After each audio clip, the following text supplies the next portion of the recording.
그러나 성령이 밝히 말씀하시기를 후일에 어떤 사람들이 믿음에서 떠나 미혹하는 영과 귀신의 가르침을 따르리라 하셨으니 자기 양심이 화인을 맞아서 외식함으로 거짓말하는 자들이라.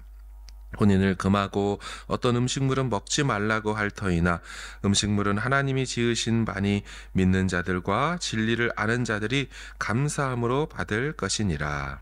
하나님께서 지으신 모든 것이 선함에 감사함으로 받으면 버릴 것이 없나니 하나님의 말씀과 기도로 거룩하여 짐이라.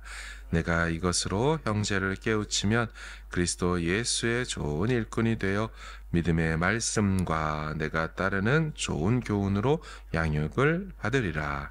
망령되고 허탄한 신화를 버리고 경건에 이르도록 내 자신을 연단하라. 육체의 연단은 약간의 유익이 있으나 경건은 범사에 유익하니 금생과 내생에 약속이 있느니라. 미쁘다 이 말이요 모든 사람들이 받을 만하도다. 이를 위하여 우리가 수고하고 힘쓰는 것은 우리 소망을 살아계신 하나님께 두미니 곧 모든 사람 특히 믿는 자들의 구주시라. 너는 이것들을 명하고 가르치라. 누구든지 내 연소함을 업신여기지 못하게 하고 오직 말과 행실과 사랑과 믿음과 정절에 있어서 믿는 자에게 본이 되어 내가 이를 때까지 읽는 것과 권하는 것과 가르치는 것에 전념하라. 속에 있는 은사 곧 장로의 회에서 안수받을 때에 예언을 통하여 받은 것을 가볍게 여기지 말며 이 모든 일에 전심전력하여 너의 성숙함을 모든 사람에게 나타나게 하라. 내가 내 자신과 가르침을 살펴 이 일을 계속하라. 이것을 행함으로 내 자신과 내게 듣는 자를 구원하리라. 아멘. 현재 바울은 디모데와 함께 있을 수가 없습니다. 아시는 것처럼 이 목회 서신이고요. 바울은 아마 감옥에 있었던 것으로 보여집니다. 아마도 로마 감옥 1차에 투옥한 후에 풀려나서 다시 갇힌 감옥인지 어쨌든 지금 디모데와 함께 있을 수가 없는 것으로 보입니다. 그런데 이 바울에게 들려온 소식은 에베소에서 목회하는 디모데에게 여러 어려움이 있다라는 소식이었죠. 그래서 그런 디모데에게 목회적 지침들을 주는 것이 디모데 전서인데요. 오늘 본문에서 바울은 성령께서 자신에게 들려준 음성을 대신 전해줍니다. 근데 표현을 보면 성령이 밝히 말씀하셨다라고 말해요. 나에게 분명하게 명백하게 말씀하신 것을 내가 너에게 전한다. 그것은 1절에 후일에 이런 일들이 있을 것이다 라는 겁니다. 이 후일이라 하는 말은 말세에, 마지막 때라는 뜻이죠. 자, 그럼 그 말세에 어떤 일이 일어난다고 성령이 밝히 말씀하셨을까요? 첫째는 어떤 사람들이 믿음에서 떠나 미혹하는 영과 귀신의 가르침을 따를 것이다 라고 했습니다. 영적으로 매우 혼탁한 세상이 와서 진리에서 멀어지고 사탄과 귀신의 가르침을 따르는 일들이 있을 것이라고 합니다. 이미 우리가 사는 시대에도 엄청난 이 같은 이단과 사이비가 있지요. 당시 1세기에도 이런 미혹된 가르침을 전하는 일들이 있었습니다. 이들은 양심의 화인을 맞아서 외식함으로 거짓말하는 자들이라고 말하죠. 이들은 거짓말하는 것에 거리낌이 없다는 것입니다. 본인 안에 앞뒤가 맞지 않는 행동이 있음에도 이상함을 전혀 느끼지 못하는 자들이라는 거죠. 실제로 오늘날 신천지는 모략을 사용하라고 해서 사실은 거짓말을 하라고 가르치지요. 거짓말을 해서 상대를 홀려서 자기들 교회로 전도해 오라고 가르칩니다. 거짓말로 상대를 속이는 것에 대한 양심의 가책을 이건 모략의 교리다라고 하면서 없애도록 한 거죠. 그래서 서로 누가 거짓말 모략을 잘하는지 연습하여 미혹하는 짓을 합니다. 이런 비슷한 일이 디모데가 목회하는 교회에도 있었던 것입니다. 자, 그런가 하면 이 3절에 혼인을 금하고 어떤 음식물은 먹지 말라고 하는 자들이 있다라고 하죠. 이 혼인을 금하는 자들, 어떤 자들일까요? 이상한 종말론자들이거나 극단적 금욕주의자들일 것입니다. 곧 주님이 오시니 결혼하지 말아라, 혼인하지 말아라, 이렇게 혹세무민하는 겁니다. 혹은 아예 성적인 것은 죄악시 여기며 멀리해라, 그래서 결혼마저도 하지 말라고 말하는 거죠. 이상한 가르침입니다. 성경의 가르침에서 많이 벗어나 있습니다. 자, 그런가 하면 어떤 음식물은 먹으면 안 된다고 가르치고 있죠. 아마도 구약의 율법과 절기에 매여 있는 율법주의자들, 그래서 아직도 정한 것과 부정한 것을 나누는 자들일 것입니다. 이에 대해서 바울은 음식물은 하나님이 지으신 것이다, 따라서 감사함으로 받으면 버릴 것이 없다, 마지막 5절에 하나님의 말씀과 기도로 거룩하여졌다라고 선언합니다. 복음은 진리 안에서 우리를 자유케 하는 것입니다. 하지만 이들은 이상한 가르침으로 그들로 하여금 결혼도 못하게 하고 음식물도 못 먹게 하면서 진리 아닌 것들에 매이도록 만들었던 것이죠. 그러므로 바울은 이런 상황에서 목회하는 디모데를 향하여서 몇 가지 지침을 줍니다. 그 지침의 큰 줄기는 두 가지로 나뉘어지는데요. 하나는 교회 성도들을 향해 하는 것이고, 또 하나는 디모데 자신을 향해 하는 것입니다. 6절을 보시면 네가 이것으로 형제를 깨우쳐라, 그들을 잘 가르쳐라. 디모데에게 바울이 해주는 말은 디모데야, 성도들을 훈련시켜라, 양육시켜라, 가르쳐라, 이런 얘기를 해요. 11절에도 너는 이것들을 명하고 가르쳐라. 13절 하반절에도 너는 가르치는 것에 전념해라. 16절 가르침을 살펴 이 일을 계속하라. 그러니까 바울은 디모데에게 그러한 성도들 계속 영향받도록 그냥 두면 안 된다. 미혹당할 수 있으니 너는 그들을 가르치는 일을 계속해야 한다.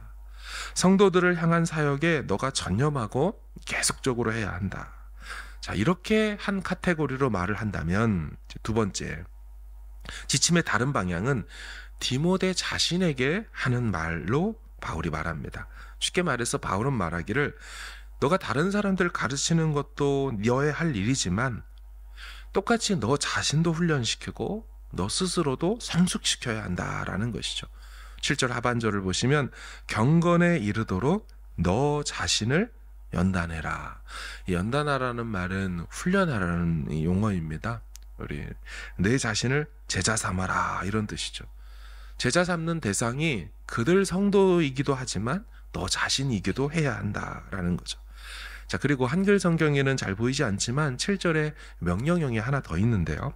너 자신을 연단하라도 명령이지만 그 앞에 있는 망령되고 허탄한 신화를 버려라도 명령입니다.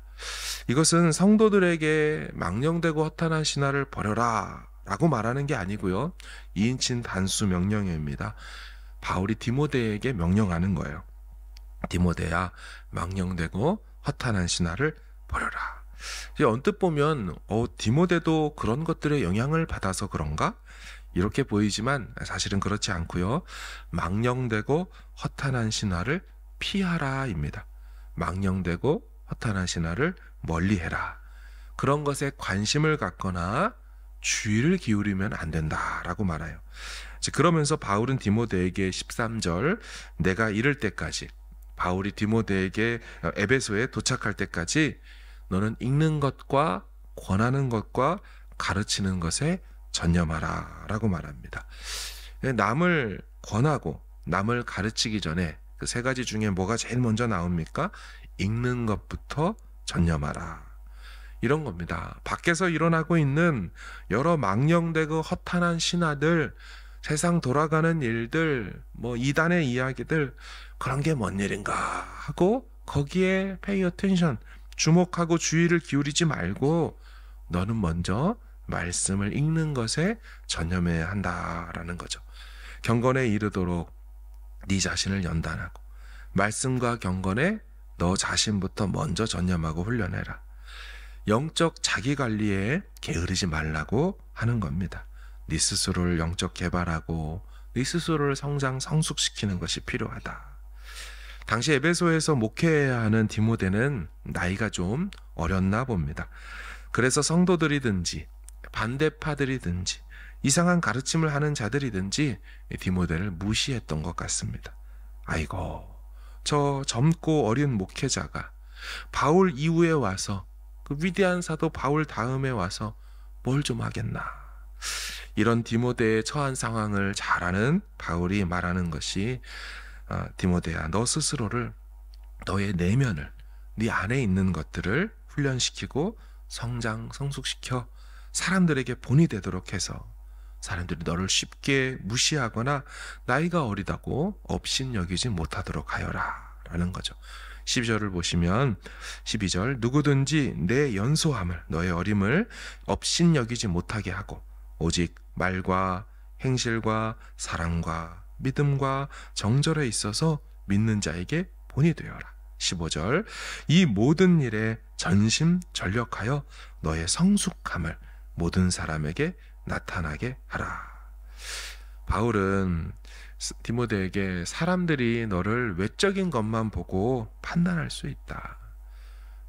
너가 이제 와서 바울만 할 수 있겠냐? 너는 나이가 어려서 에베소에서 목회 제대로 할 수 있겠냐? 너를 무시하고 업신여길 수 있다. 그러할 때 그렇게 말하는 그들과 싸우지 말고, 그런 말들에 마음 빼앗기지 말고, 너의 겉모습은 네가 늙게 만들 수는 없지만 네 안에 있는 성숙감, 너의 믿음과 사랑과 절제가 어떠한지 그들에게 보여서 알게 하도록 해라 라고 말하는 거죠. 그리고 또 한 가지는, 디모데야, 네가 장로의 회에서, 아마 우리식으로 얘기하면 당회든지 노회든지 총회 정도 되겠죠. 장로의 회에서 안수받을 때에 예언을 통해서 받은 너 안에 있는 은사, 그거 있지 않느냐? 그걸 기억하고 사역하면서 어려움을 만날 때 주눅들지 말아라. 하나님이 너에게만 주신 은사가 따로 있다. 영적 자기관리하고 자기개발하며 착실히 잘 해내서, 그러면서 성도들에게도 가르치고 권면하는 일 계속해서 잘 해내야 한다라는 거죠. 이것이 바울이 디모데에게 전하는 큰 두 가지 방향의 가르침인 것입니다. 자, 그러면 여러분, 목회자가 아닌 성도들에게 오늘의 이 말씀을, 원리를 적용하면 어떻게 되겠습니까? 마찬가지죠. 지금 여러 가지 세상에서 일어나는 일들에 이 말세의 때를 살면서 성령께서 밝히 말씀하신 것이 있어요.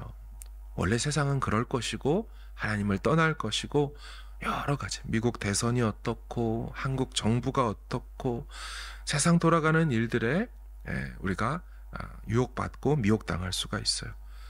디모데에게 말한 것처럼 그런 것을 피해라, 멀리해라.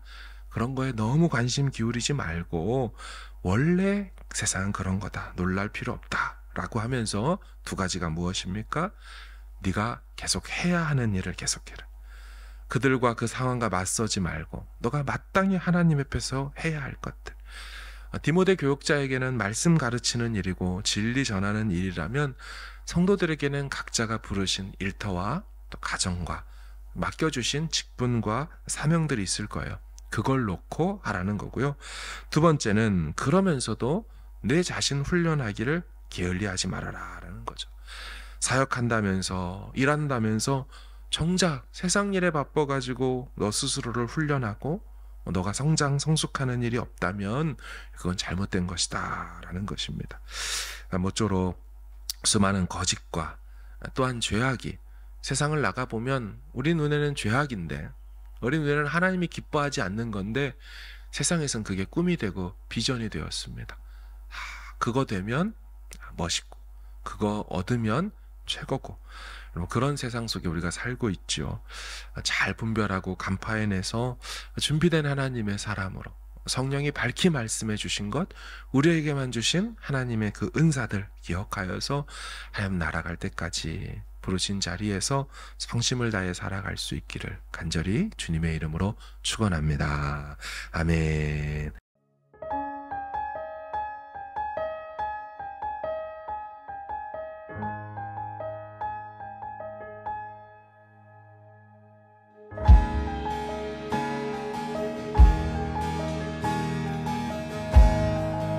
시작됐네.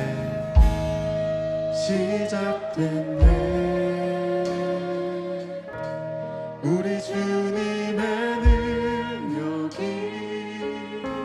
나의 삶을 다스리고 새롭게 하네. 자유하네. 죄와 사망으로부터 나의 삶은 변하구나. 충만하네.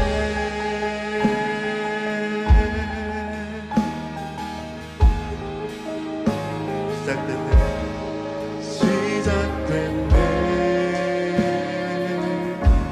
우리 주님의 능력이 나의 삶을 다스리고 새롭게 하네. 자유하네. 죄와 사망으로부터 나의 삶은 변하구나. 충만하네. 은혜로다.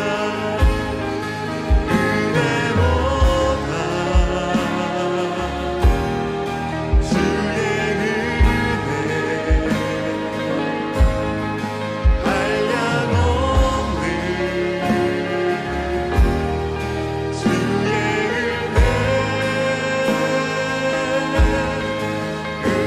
은혜로다. 주의 은혜 변함없는 신실하신 주의 은혜.